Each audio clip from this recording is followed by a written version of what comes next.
Do you guys want to know how I sold my business for $225,000 for just being in business for 2 years? Keep watching. What's up, guys? My name's Andrew, a serial entrepreneur, a software engineer, and an ex-junk removal business owner. I started a junk removal business as a stepping stone to return to my passion of technology and apps. I invite you to stick around and follow me on my journey from becoming a junk removal business titan. I'm not a business titan anymore. From becoming a junk removal business titan to building a billion-dollar home services app, and that is true. I want to talk about the live virtual junk event followed by the in-person event. This will be a live streaming event that's on my YouTube channel. This is not just gonna be any junk removal event. This is going to be the junk removal event of the century, of the decade. Dispatch will be going in beta, so this is going to be a software announcement to let you guys know the software's out, talk about the software, why we're different than everybody else, and why I'm so excited to bring this junk removal software to you guys. It is going to be the CRM, FSM that changes everything. It's going to help you grow, manage, and scale your business. I am very excited to share this software, but what I want to talk about, what else is in this event, guys, is I'm going to be dropping some insane content in this event. It might be just as good as my course, if not better. And I really don't want to stress enough, guys, that you make the live virtual event, because if you make the live virtual event, you are eligible for the giveaway and all of the goodies that I'm going to be giving away. A lot of stuff. One of the things I'm going to be giving away is a brand new dump trailer, somewhere between $10,000 and $15,000, brand new dump trailer, and we're going to give it away live. This is not a sales pitch course. There's nothing to sell. Everything is going to be given for free, and of course, my software, there will be a free trial and all that stuff too. But all the goodies and content, the dump trailer, possibly a truck, for free. No catches, no gimmicks, no nothing. I won't announce the speakers just yet. I'll wait till we get closer. The live event will probably take around 12 p.m. and then the live event will probably be around 4 or 5 p.m. in person in Los Angeles, close to me, where we can all mingle for a few hours, get to know each other, talk, discuss strategies, and just shoot the shit. I hope tons of you make it to the live virtual event, and if you happen to be close by somewhere in California, I hope you make the in-person event. I'm thinking this is going to change the home services industry completely, but definitely the junk removal industry. I am very passionate about junk removal because I have been doing it, so this is very close to my heart. So I am going to disrupt the junk removal industry. So please register for the live event so you can be notified, you can get updates, and you don't miss it. It is going to be incredible. All right, guys, welcome back. Feels like it's been a long time. Every time I film a video, it feels like it's been a long time. 1 second though. Get my soda. You guys know, gotta have my diet caffeine-free Coke. We got a lot to talk about. First of all, we're probably gonna talk about the price. You guys wanna know about the price, why that much? Maybe that's a lot to you, maybe that's a little. Maybe that's exactly what you think it's worth. And let's just talk about it. I'm just gonna kind of freestyle as always. And I do have a couple notes here, a couple bullet points to kind of go over some stuff. So let's just dive in. Let's not waste any time. So, as far as the why, guys, the long answer is here. Go watch this video of why I quit junk removal. That is a detailed video and I really break it down, but the short answer, if you don't want to go watch the 15-minute version, is Dispatch, the software. It's been my plan from day one. We're launching an alpha or beta testing in about 2 months, so really excited. We're doing a huge junk event announcement party, virtual online, where you could win a $10,000 dump trailer, and then immediately followed by an in-person event downstairs. So if you happen to be in the area or you want to come out, please check the video description, guys. Check the comments if you want more info on this event. It's February 24th at 12 p.m. Pacific Standard Time. It's going to be a huge virtual live event on my YouTube channel, streaming. We're giving away a whole bunch of stuff. We're announcing my software. Please check it out. Let's jump into the valuation real quick of $225,000 and why that was a valuation. Let's start with valuations in tech really quick.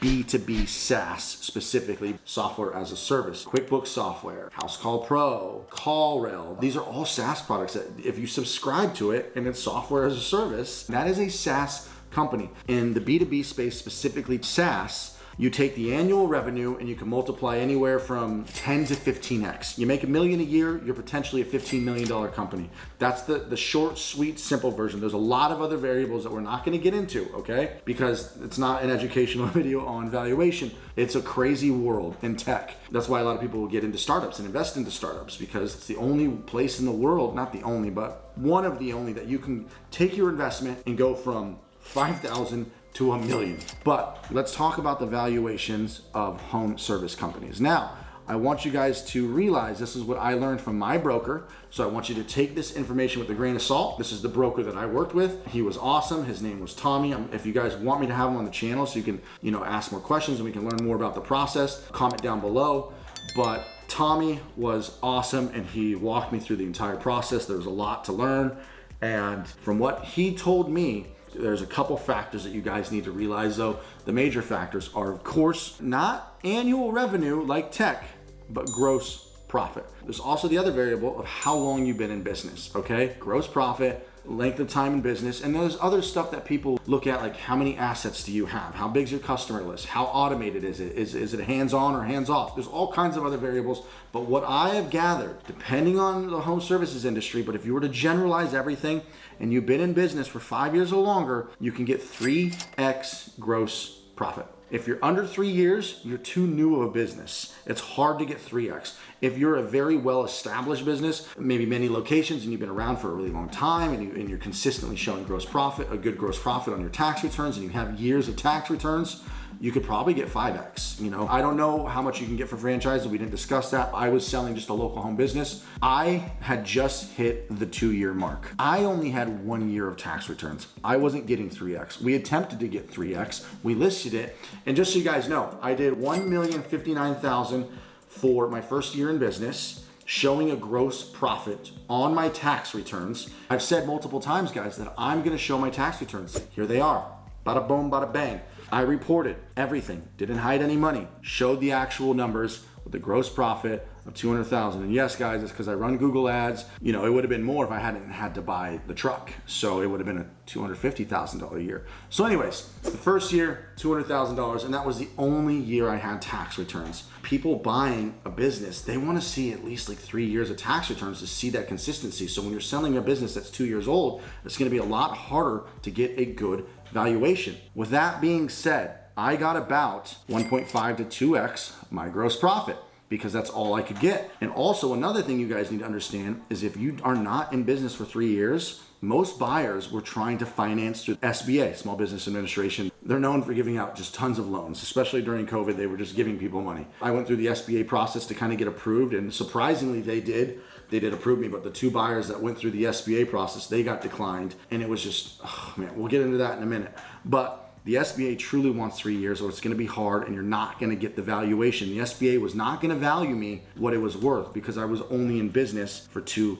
years. With that being said, new businesses, 1 to 2x. If you're trying to sell early, if you make it past the 3 year, they recommend the 5 year mark, you can probably get 3x gross profit. The second year in business, I had to do P&L statements for every quarter because there was no tax return. So I had to give them P&Ls, and the P&Ls at that point in time, last year, I hired an ops manager, as you guys know, back in July. So my income dropped, but I hired an operations manager because I thought it would be a more sellable business. More people were, and it's true, more people were interested because they can buy a business that they don't have to do anything. It's hands off. You could essentially say it's passive income for the most part, right? So if I had an ops manager in place, the business would sell faster. However, I took a giant cut, paying him $72,000 a year. If you take the gross profit after paying the ops manager, I was roughly now doing $175,000. So I ended up getting 1.25x, which comes out to around $225,000. However, what I do want to say, guys, is I did get an offer for $300K, but she wanted to go through SBA, and I'd already dealt with 2 people who went through the SBA financing, and both of them got declined, and it took up so much of the time that I said no, because the next buyer was a cash buyer. So that's what I decided to do, and the cash buyer process took about a month. Each person who tried the SBA thing was like a 1.5 to 2 month process per person. It was really frustrating. That is how you get the valuation of a home services business. Now, let's talk about taxes. The reason why I want to bring up taxes, guys, is because this is very important. If you don't show the money on your tax returns and the money is not going into your bank account, you don't have a separate business bank account, and you can't see the money, it's going to be hard to sell. Because after the tax returns and the P&Ls, I had to then show bank statements too, once, during due diligence process where they kind of verify everything. I did $1,059,000. I don't remember how much of it was cash, but probably close to 100 grand. Somewhere between 50 to 100 grand, I think, was cash throughout the whole year. I deposited the cash, reported it, showed on my tax returns because that's how much money we truly had. So you need to show taxes because when you open up escrow, they are going to request a form called 4506T, a request for tax transcripts. They're going to verify against the IRS database that you filed your taxes at that amount. With that being said, they want at least 3 years of tax returns. I only had 1 year, but I got way less money. So if you want more money, have 3 years of tax returns, be in business a little bit longer, and you'll go from 1.25x multiple of gross profit to 3x gross profit. And like I said, SBA will most likely fund the buyer, but you're gonna be valued way less. SBA is gonna give you a shitty valuation and they're not gonna approve the buyer for as much as they might want. If the buyer's trying to get 300K, the SBA might only give them 100 or something instead of all 300, or just depends on how much the buyer's putting down. But with that being said, guys, that is taxes. That is how you get the valuation, and that's how important taxes are to get that valuation, because it really depends on how much money you show, how long you've been in business, yada, yada, yada.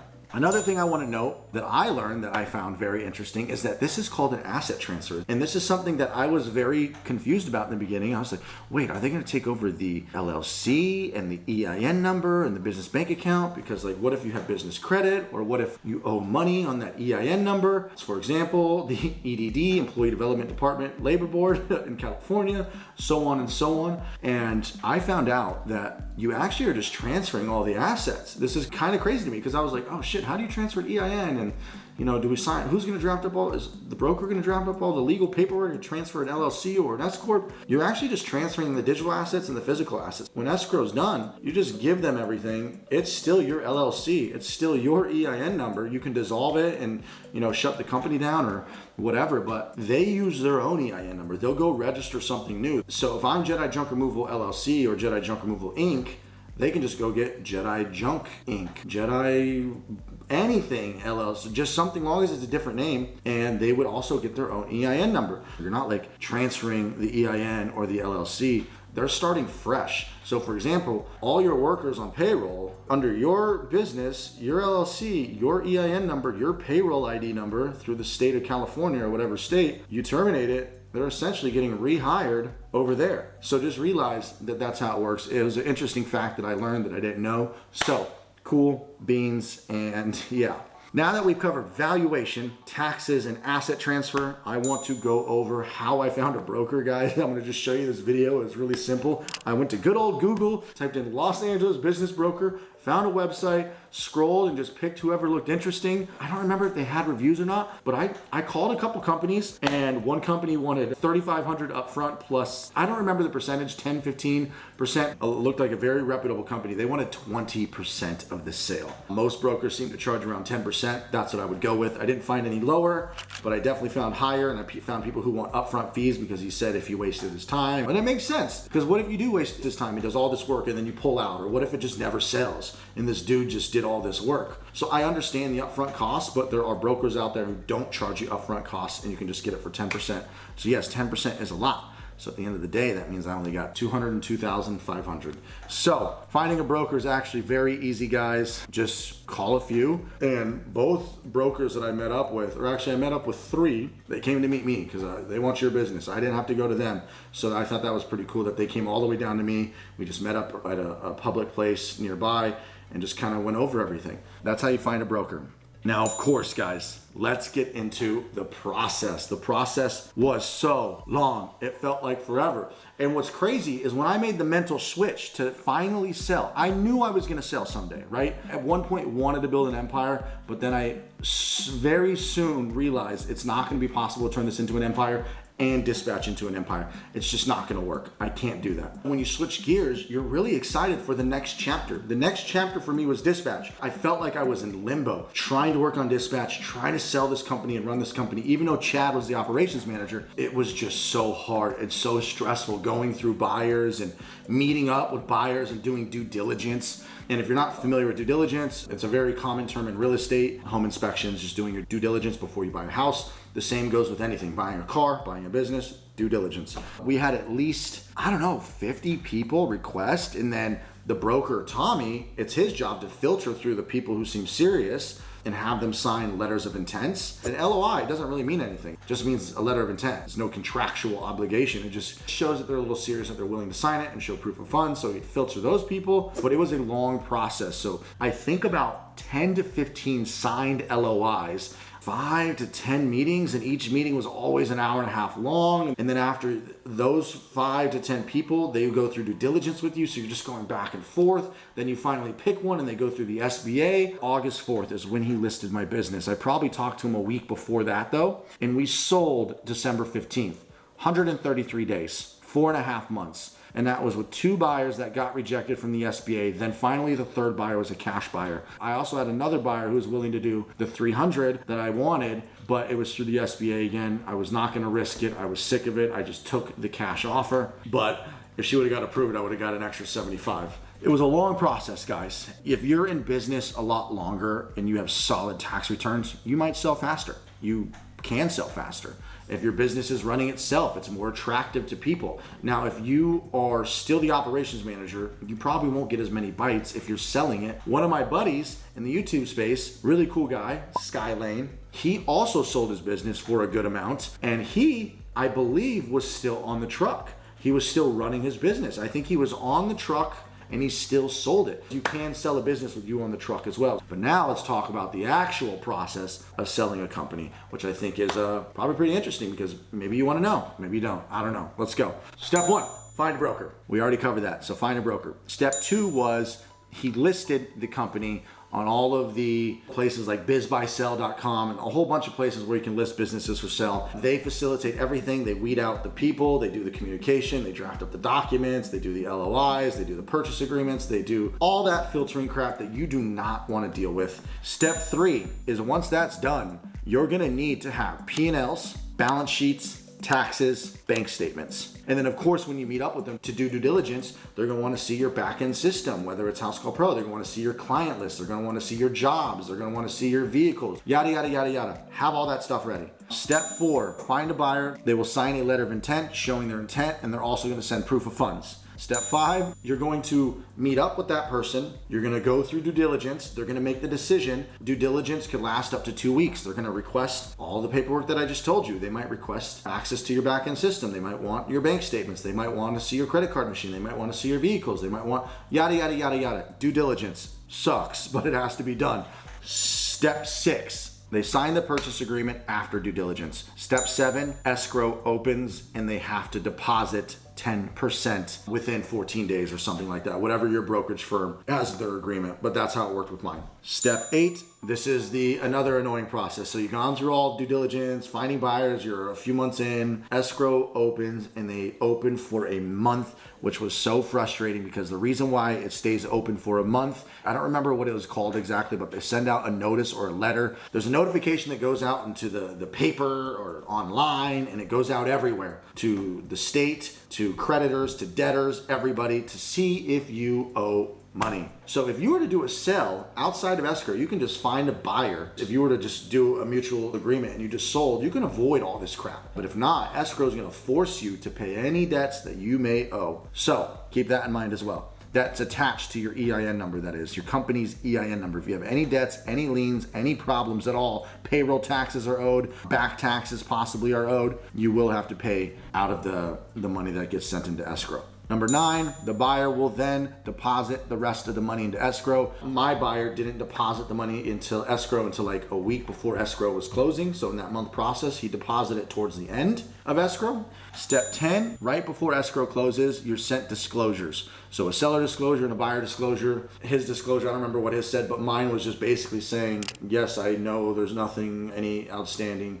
legal problems. Yes, I know there's nothing shady going on. All kinds of checklists that you say you're disclosing that there's none of this bad shit going on. That's the seller disclosure. Step 11. This is the crazy part to me. After all that is done and escrow closes, and they verified that you don't owe anything, or if you do owe anything, you pay it off. The escrow will pay it off for you and then send you the check, but they send you the money. They send the money to the business account that you just sold because it's still your business account, it's still your EIN number, it's still your bank account. You go through that entire process and then you meet up with the buyer. Escrow's done, your broker's done, you're done with them. Ever since the money was sent, I haven't spoken with them since. It's just been me and the buyer on good faith. Obviously, I signed a legal contract. He could take me to court, of course, but it would be a long process, a very long process to get to court and all that stuff. But it was just on us to actually start exchanging the titles. It means transferring the titles over to his name, transferring the Google Maps, transferring the website, transferring all of this, yada, yada, yada, yada. It took about a month to transfer everything. Quite annoying because there was a lot of problems that came up in transferring stuff that was just more difficult than I anticipated. Yeah, that is how I sold my business. And I hope you guys learned something because I think it's very interesting. I was very curious about the selling process. Like, what if I want to sell in the future? How does it work? How long does it take? Where do you find a buyer? How much can you get? What shit do you need? I really couldn't find an in-depth video of all the shit that you guys need. It was really frustrating. So in this video, I'm hoping that it sheds some light on how the process works and what you guys need to do, all that stuff. Guys, if you have any questions at all, please always comment down below. It lets me know that you guys like the video. Like, subscribe, all that stuff. It lets me know that you want me to keep pushing content. In conclusion, guys, am I happy with the sale? Yeah, I'm happy. I'm happy. I think it's a fair number that I could have got. I wish I would have got a little more if I was in business a little bit longer, but I was really excited to get back to dispatch, guys. That's where my heart is. I have switched gears completely. I still love the industry of junk removal. I've talked about it in the Why I Quit video, how much it means to me. It saved my life. And now I'm building this awesome home services software tailored towards junk removal first, of course. I really hope that you guys like the software that I'm coming out with. It's pretty crazy, guys. The community invested in the software. You guys are my investors. You know, I was taking micro investments of $5,000 and up. A handful of you invested and had faith in me. So I truly, I don't know what to say, guys. I'm at a loss of words. I'm thankful for you guys, and it really means a lot to me that you guys invest in me and have faith that I'm going to turn this into a billion-dollar company. So it is my goal to bring that back to you guys and just keep bringing value. So with all that being said, guys, I really appreciate everything. It's been an awesome journey on my 2-year, 4-month junk removal journey, and I'm not leaving. I'm gonna keep putting out content. I may not be on the field anymore with you guys in the junk removal space, but I will be in the back end, making sure that you guys have some kick-ass software to grow, scale, and manage your business like no other software has ever done. This is gonna be the software. I'm gonna change the industry within the next 3 years in the home services space. So thank you so much. And as always, I leave you with this. Success is often covered in dirt, but so is gold at one point. Toodles!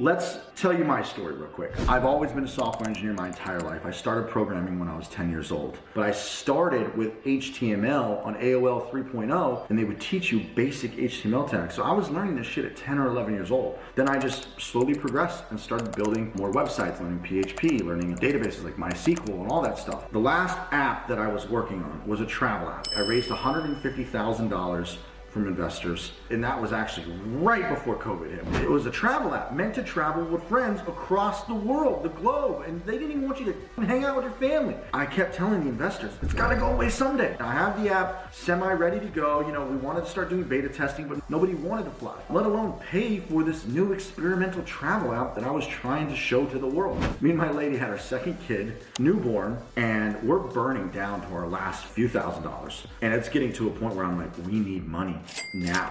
So one of my friends I was talking to, he's like, dude, I used to do junk removal. I looked into it, I Googled it, I found Sonoma Strong, $1,000 a day, Steve Conroy, $1,000 a day, $2,000 a day, and I was like, $1,000 a day. Started with Thumbtack, started with Craigslist, got to Google Ads probably by month 1 or like the end of month 1, month 2, I think. Went from 200 a day to 500 a day to 1,000 a day. From there, it's just been incredible. This is a great industry.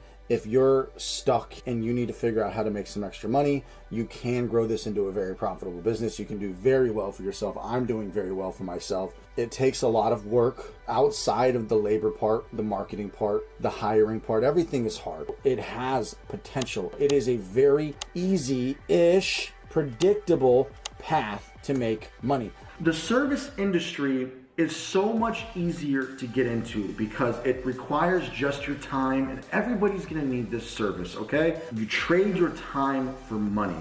It doesn't matter if it's landscaping, moving, junk removal. There are so many home services that you can get into that don't require a skill. People need this home service. So getting into the services business is a very safe, predictable, slow growth path, but very doable. That is the beautiful thing about junk removal. So guys, if you want to check out the course and you want your A to Z on how to build a junk removal business, check it out in the link below.